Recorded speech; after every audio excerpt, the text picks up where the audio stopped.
Welcome to the Leafy podcast, helping real estate investors and entrepreneurs grow. Say hello to your hosts, Jennifer Goglorick and Brian Price, founders of Leafy Legal Services, teaching you how to protect your assets, grow your business, and manage your wealth. Let's start the show. Hi, everyone. Welcome to Leafy Podcast. Thank you so much for listening in today.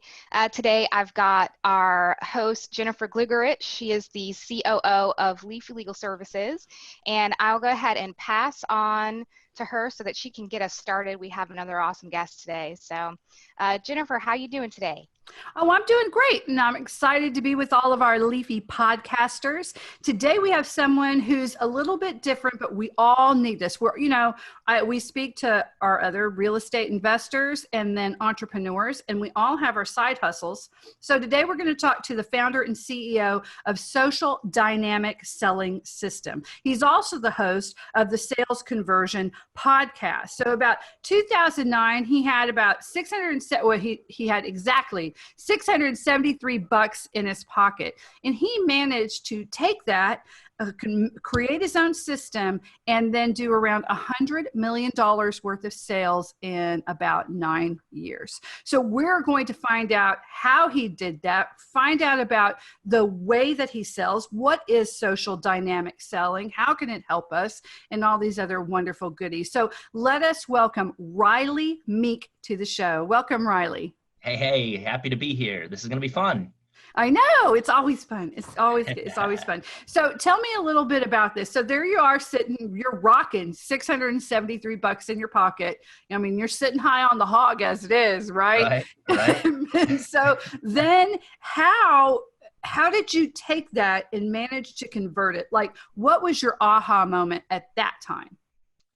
Yeah, I think leading up to that, at that time I would have been 23 years of age. Mm-hmm. And, I'd always been kind of an entrepreneur at heart. I've had highs and lows, and I just came off or was sitting at really one of my lows. As you mentioned, $673 in my bank account. My wife and I were literally sleeping on my sister's couch. I just returned from Mexico from a failed business venture. And we were pregnant at the time. So life was, this business venture that I had was exploring and pretty much invested everything that I had into it. Not only my, time, energy, effort, but financially everything as well. And when it failed, we were essentially kind of told to get out of the country. And I found myself on a flight back here to the States in which, on the flight back, I had this realization that not only was I pretty much broke financially, broke in, certainly emotionally, but I was homeless as well because my wife and I, we had actually leased out our condo. So, this was a 5-month business venture that failed. I had a guy in my condo for a year. So hence we were sleeping on my sister's couch, and I was just looking for the next opportunity.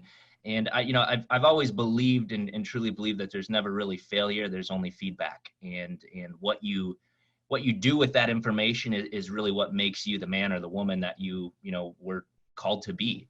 And I think we're all called to excellence at, in some fashion, whether that be in business or, an excellent spouse, an excellent,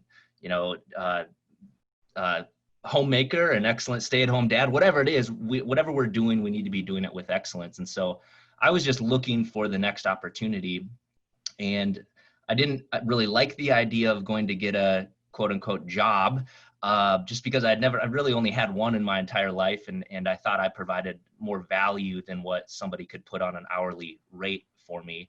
So I was just looking for the next opportunity and how I could add value to this world. And I came across this ad on Craigslist, of all places, if you remember. Wow. Craigslist. Okay. Yeah. It's still a thing. But back, this would have been 2000 oh my goodness, 2005, 2006, somewhere around in there. Longer than that, actually. It would have been 2009 or so, 2010, which I was just like seeking out, what was I going to do? And I came across this ad, and it said work 3 days a week and make $10,000. So naturally I thought, yeah, right. But I had to inquire upon it, right? It's like, it was a catchy little, ad. And I thought, well, I'm going to, see what this is all about. And I got on the phone with this gentleman, and it didn't really hit me of what he was talking about, because he started to talk to me about doing these group presentations and essentially selling one-to-many versus one-on-one. Because everything that I had done in sales and in business up to that point was always delivering one-on-one presentations. Like I would sit down and I would take somebody, give them my full pitch, whether it was 10 minutes or 3 hours, and then ultimately try to close the sale after that. And as much as I loved the idea of being an independent contractor, quote unquote, making what you're worth, that's kind of what they sell you on. You earn what you're worth when you're in business for yourself or when you're in sales.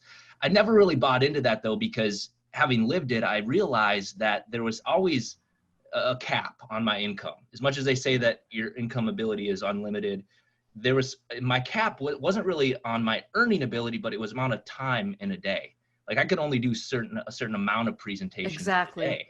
Right. And when I walked into this room, this gentleman invited me down to an event. It was a couple-hour drive from where I was living at the time. And I thought, well, I don't have anything else to do. I'll check this out. And I walked into this room, and it was my first aha moment, as you had mentioned, where it was unbelievable. This guy had 20 to 25 people in the room. He delivered a presentation, fed them dinner. And then at the end, he simply asked for a one-on-one appointment to ultimately present the proposal or the price of what he was actually offering. And it completely blew my mind. I thought, holy cats, like this guy did this in an hour and a half. Man, if he did what it would normally take me an entire week to do, he did in an hour and a half to a group of people. And then he was just sifting the sand. He was only then meeting with those that cared enough or were intrigued enough to know how much it would cost to do business with him. And that was my true aha moment, as you mentioned, where it was like, wow, what could I sell through this format, this one-to-many sales format? And within a few months, I had started my first company. I'd taken some of his ideas and added some additional product offerings.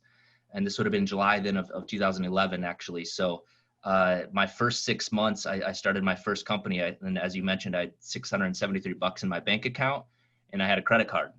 And I had a burning desire for more. And that was really where I was at. If you remember, my wife was pregnant, at the time. It's like, what the heck am I going to do here? How am I going to provide not only for my, personal bills, but, for my business bills as well. And so I took a leap of faith and made a few sales out of that first event, reinvested into my next event, made a few sales, reinvested. And fast forward 6 months from there, I had done 2.1 million in sales, solely doing group presentations. And from there, it was like, holy cow, this is fun. I started to recruit and hire and train that next year. By the end of that next year, we had done over 12 million in sales. I had now 26 sales crews in 38 states throughout the country. And it was solely doing these group presentations. And fast forward now to 2020. Yeah, because the whole time I'm listening to you, I'm thinking, yeah, Tammy and I come from a group stage selling environment. I mean, we both did that together. We have a big amount of experience on selling on stage and what a different animal that is. It is a lot more opportunity. It is a lot more risk, and it's a lot more work.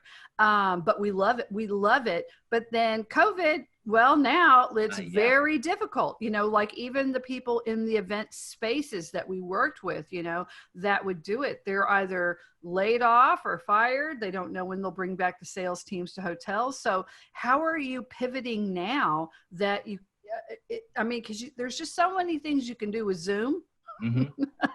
And then there's some things you still need to talk to people with. So yeah, tell us about now. What's happening now? Yeah, well, thankfully now, the last 3 months have been short of, disruptive.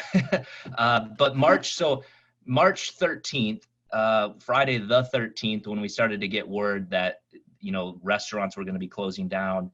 And it was really that Monday, 15th, 16th, whatever it was, which that week was like a catastrophic week for us. We had 107 events throughout the country that we had to close down. I had, over $250,000 of what money that I had, had paid out to fill these events. I had thousands of people that were going to be showing up at these, over 100 events that we had, not only for my companies, but for my clients' companies. Because now, I still have my own, but we teach people this process now. And so I was supposed to be on vacation that week. I was in Arizona with my wife, and we were supposed to just have a chill week. Thankfully, we had a nice suite and there was a pool that my wife could go hang out at, because for 6 days I was tunnel vision, locked in on what are we going to do now? And I think this is what any entrepreneur, when you look back on these times, it's fun to look back on, and when you're in them, it's like dire straits. Nightmare. Yeah. Nightmare. But the strong survive, and I think those that have pivoted, as you mentioned. By the way, I've never heard that word more in my entire life in the past 3 months than I just think of Ross Geller on Friends with his couch going pivot, right, exactly. And we hear it every day now. Exactly right. But that's what we did. We had to take all of our presentations, all of our clients, their product, their offerings, and move them to an online, a webinar format. So within a few days, we had live Zooms going on. We had recorded Zooms going on. We still had all those leads that had wanted and expressed interest in what our product or service was. So we were able to follow up and get to still convert some of those. But we didn't stop our marketing. We continued to pour gas on it because we knew everybody else was going to be stopping their marketing. And we pivoted a little bit and moved to some stuff online versus not as much direct mail. So we allocated it differently, but at the end of the day, we actually spent more on marketing, knowing that while most people are contracting, it is a perfect time for us to expand. And that's actually the best advice I've ever heard, is you are supposed to, when sales go down, that is when you throw all the stuff onto marketing, and you make the change that you need, but you can't stop the marketing. The worst thing I've seen are business owners who've been like, how can we cut things? The first reaction is, let's cut people, let's cut hours, let's cut marketing. And you're like, okay, that's only going to tank your company quicker. And I don't know how to say it. I've been very frustrated hearing that. And it's fear-based, or it's, they're just not into it. There are many owners who just get burnt out and they're looking for a break. They're like, oh, well, I really wanted to cut them anyway, or they're wanting to pull back, but they don't want to say it. Right. And Yeah. And I think that all comes down to the leadership in organization. And it is, we're motivated by two things. It's either fear or, opportunity of gain. It's like, what can we do? And I tend to, and the culture in our company is always to seek out the opportunities that are available to us, no matter what's coming at us. How can we provide more value to the marketplace? And that's what we did. And I will be very transparent though. Sales, as much as we spent more on marketing, sales didn't increase for us, but they didn't go down for us, right? But for everybody else, I can guarantee you, they went down over the last few months. And, thankfully now, as we're watching each state specifically, on which states are loosening up restrictions and regulations, so this is going to be the 7th week now that we have actually been back at it doing live events. Oh, really? Yes. And it is because, not only, and I'm never going to suggest anything to my clients unless I do it first, but because I just can't in good faith do that.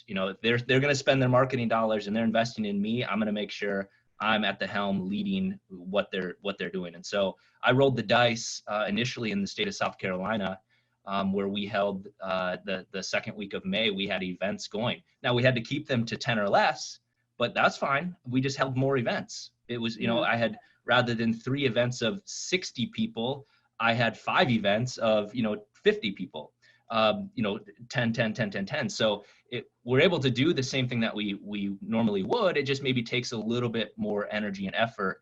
But we've been doing that now in South Carolina. We did it in South Dakota. We're operating in, probably 8 or 9 states now that have less restrictions.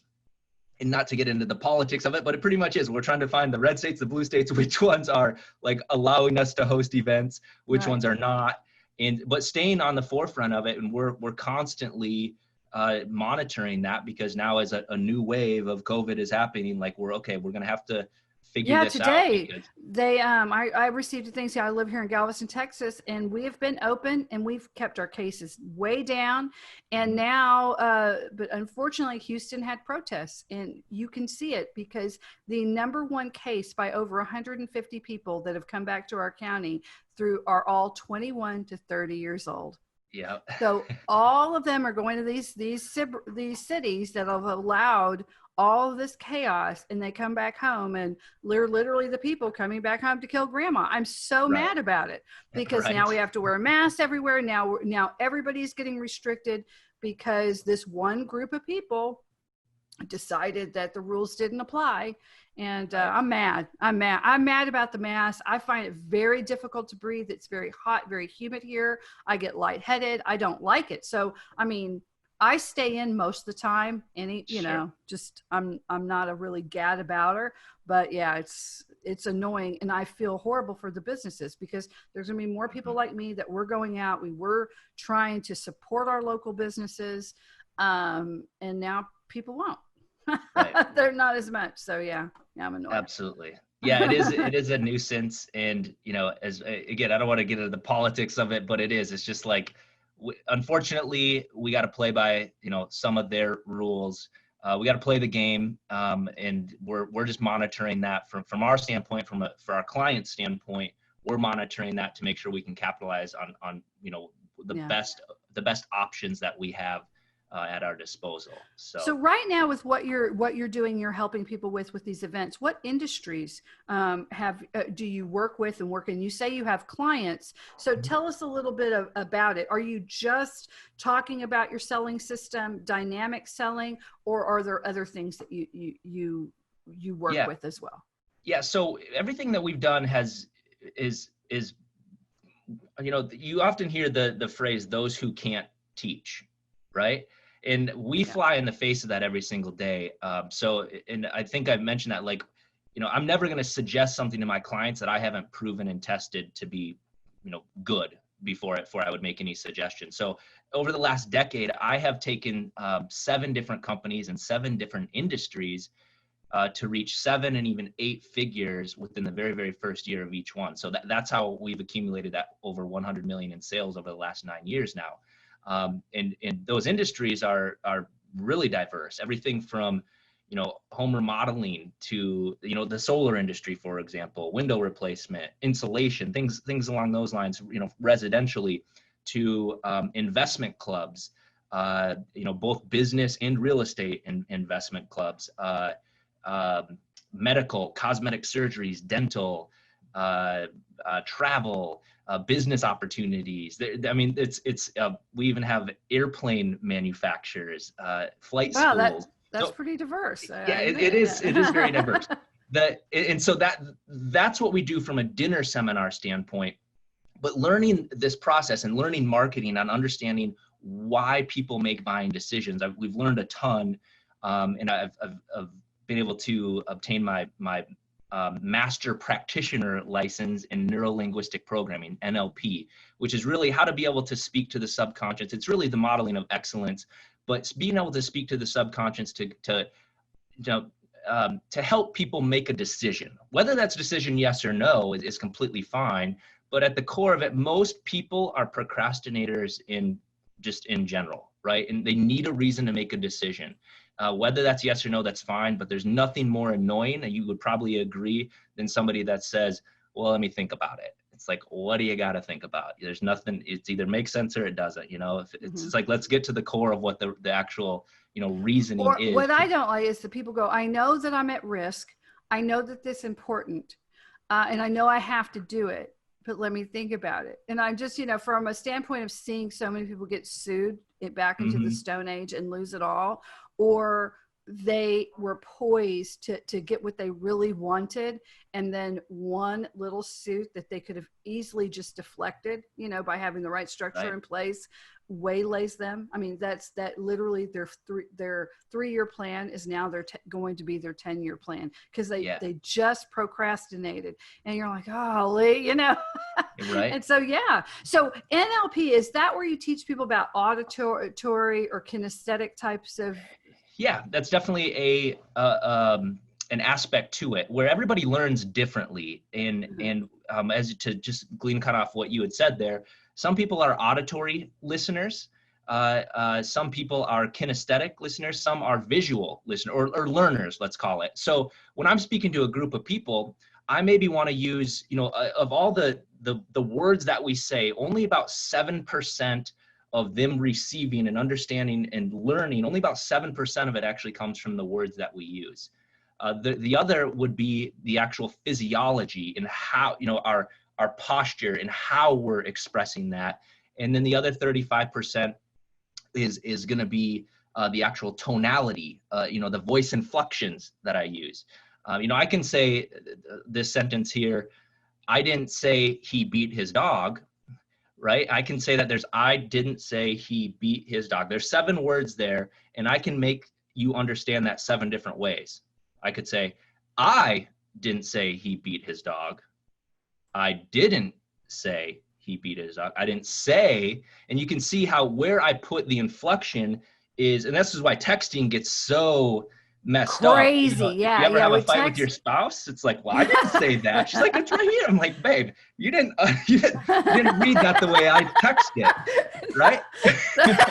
That's funny. Every single person has done that. They've read something, and I mean, the butt hurt. It's like literally times 100 for texting. I don't understand how people can it's crazy. It's just crazy. You can do a wall to someone trying to explain something, and then they write back K, just right. K. Yep. Yeah, that's it. Oh man, I've learned my lesson. I don't do that with my life. See, I mean, because at the core of it, in part, just on that note, with my sales team, we communicate through an app called Voxer. I don't know if you've heard of that, but yes, it's absolutely. like a walkie-talkie almost, where I can just talk into it, because what I text doesn't come across the way that I or it may come across my way, but they're not receiving it that way. Like, no different than our customers. Like, our customers' perception is not our reality, right? But it is our job to speak to that perception, to speak to their reality. And that kind of comes back to if somebody is an auditory learner, a kinesthetic learner, or a visual learner, I may use words speaking to a group of people. I want to use all of those because I don't know if I've got 30 people, I need to hit every one of those. And I may use something along the lines of, is everybody here hearing what I have to say? Right? So auditorily, I'm getting them to pick up on those words from an auditory standpoint. Or if it's a kinesthetic person, is everybody feeling what I mean? Do you feel what I mean when I say that?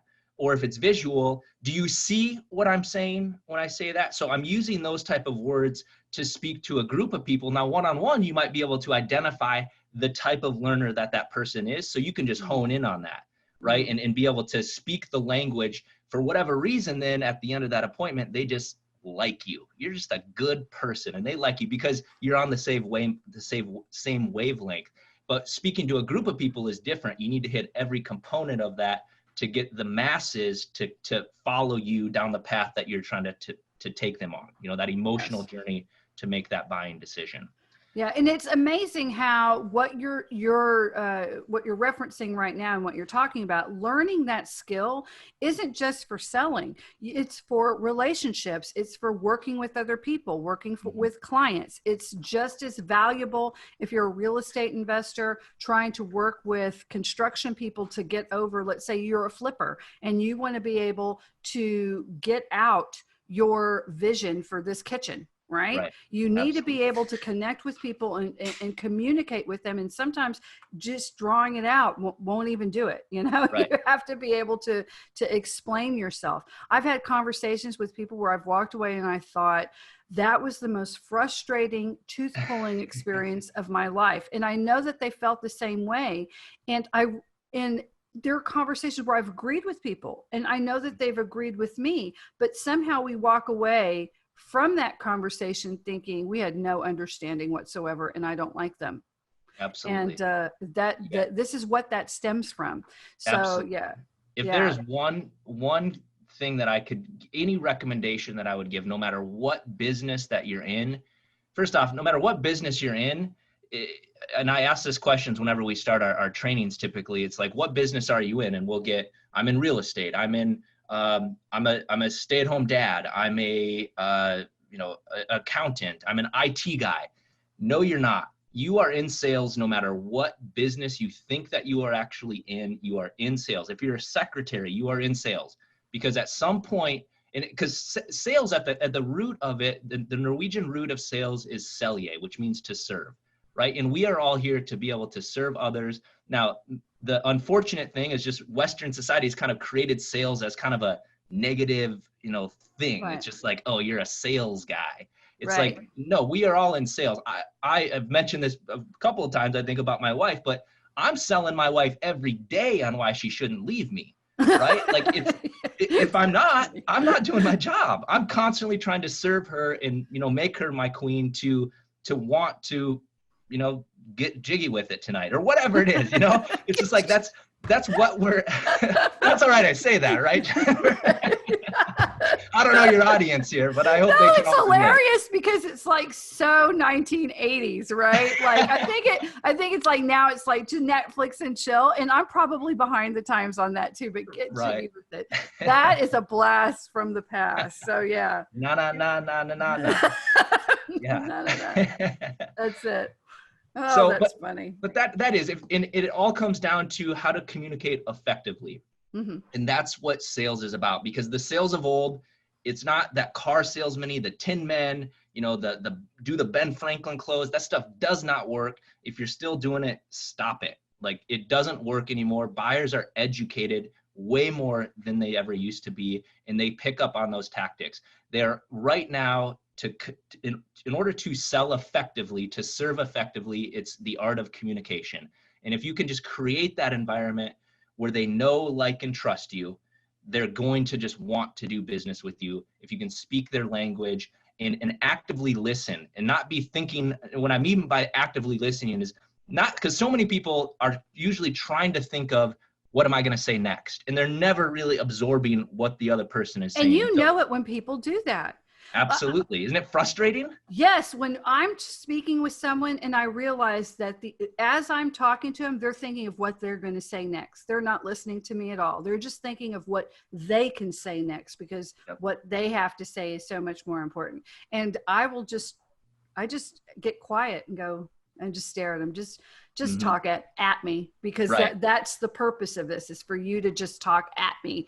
And it's very frustrating when that happens. Yes. And those are the most draining sales calls, or just meetings too. Or it's just like, you know what, I'm part psychiatrist here, therapist. It's just like, talk at me. But that may be what that person needs, because if you're their sounding board, sometimes in many sales calls, like, that's what I am. We'll talk about anything and everything, or I let them talk at me. And again, for whatever reason, I validate what they say. I can repeat portions of what they say and clarify, is this what you mean by that? Or is this what you felt when you said that? Or was this what I heard when you said that? Or am I seeing this correctly? Again, using those verbal cues to understand that I'm hearing them. And then everybody loves, if you ever leave a conversation where you just talk the whole time, because I've done this, and it's like, I love that guy. He was a great guy. It's because they let you talk. Yes. Yes, I've loved it.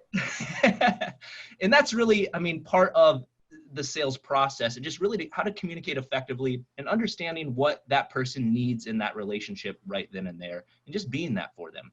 And that'll take you, leaps and bounds in your career, again, no matter what position that you're actually in. Wow. Okay. So guys, we've been talking to Rylee Meek. Rylee is the founder and CEO of Social Dynamic Selling System. He's also the host of the Sales Conversion podcast. And I wish we could talk a lot more about this, because everything he's talking about really flies in the face of what most of us were taught about sales and about how to have a conversation. And we might have heard the buzzwords of active listening. And a lot of times we heard that in a context of some sort of therapy. Like the marriage counselor said, I need to be a better active listener. And somehow that's put the brakes. People push back against that. And you shouldn't, because when you become a better listener, and even in these times, when you can learn to really listen, that doesn't mean you're giving up your autonomy. It doesn't mean that you're giving up your point of view or that you give up anything. It just means you're better able to connect with what they're they're speaking about. And then if you can help them, because we're in 2020, we're no longer selling ice to Eskimos or, that old fashioned, just shove something down someone's throat, whether they need it or not. No one wants to do that anymore. Well, no one with a heart or that are heart-centered. So if we can learn these things that Rylee is teaching, then not only is it going to help us in work, it's going to help us in the politics of work, which we all really don't like. It's going to help us in our relationships, to have better relationships with our children. It's going to help us have tougher conversations about things that are going around the world. And so this is quite valuable. So Rylee, I want to thank you so much for being on Leafy Podcast. You have been amazing. And Tammy is going to tell everybody how they can reach out to you, because there's a lot more we did not speak about with Rylee on this. I mean, there are so many things he can talk to us about, how this actually works so well, what really is social dynamic selling when you do it a little bit more of the nuts and bolts. So you're just getting a glossy overview of just the benefits, but there's a lot of like nuts and bolts of how to do it. So she's going to let you know how to contact him and his links and all the other information. Anyway, Rylee, thank you so much for being on our show. I'm sorry our time's run out. It's been great. No problem. This has been great. It's been a real fun time. Okay. Tammy, take us away. All right. Thank you so much, Jennifer, for being our host today. And Rylee, thank you so much for being our guest. And we will have all of Rylee's links in our show notes. And I will probably incorporate getting jiggy with it somehow in the description of this podcast episode. But thank you again so much for being here. Thank you everyone for listening. If you would like to find Rylee, like I said, we will have all of his links in the show notes. You can also contact me. It is Tammy, Tammy, at leafylegalservices.com, and I will make sure that I pass along any message over to Rylee. And if you also have any kind of a guest or recommendation, please feel free to use that to reach out to me. You can find us on all social media platforms and also all podcast platforms at Leafy Legal. Thank you again so much for listening, and have a wonderful day. We'll see you next time. Bye-bye. Attention real estate investors and entrepreneurs. Did you know that real estate investors are a primary target for lawsuits? According to the National Survey of the Court data, 25% of Americans risk being sued in their lifetime. However, if you are a real estate investor, you have a 95% chance of being sued in the next 20 years. Leafy Legal Services helps you protect your assets and strategically grow your business and wealth. Leafy Legal Services are experts at the Series LLC and Delaware Statutory Trust, two of the newest and most ideal legal structures for real estate investors. Leafy Legal Services have the most personalized and affordable solutions for setting up LLCs. Property owners are always at risk when it comes to their assets. Anonymity is so important. If you own just a rental house and you own your home, you have to protect yourself and your properties from any potential legal issues. Leafy Legal Services have the right solutions to make sure you are happy and feel secure. They offer cost-effective documentation that suits their clients' needs. For a free consultation and ebook, visit leafylegalservices.com. They are waiting to hear from you. leafylegalservices.com. Follow us on Facebook, Twitter, and Instagram. Don't wait. Take action now. LeafyLegalServices.com. Protect your assets, grow your business, and manage your wealth.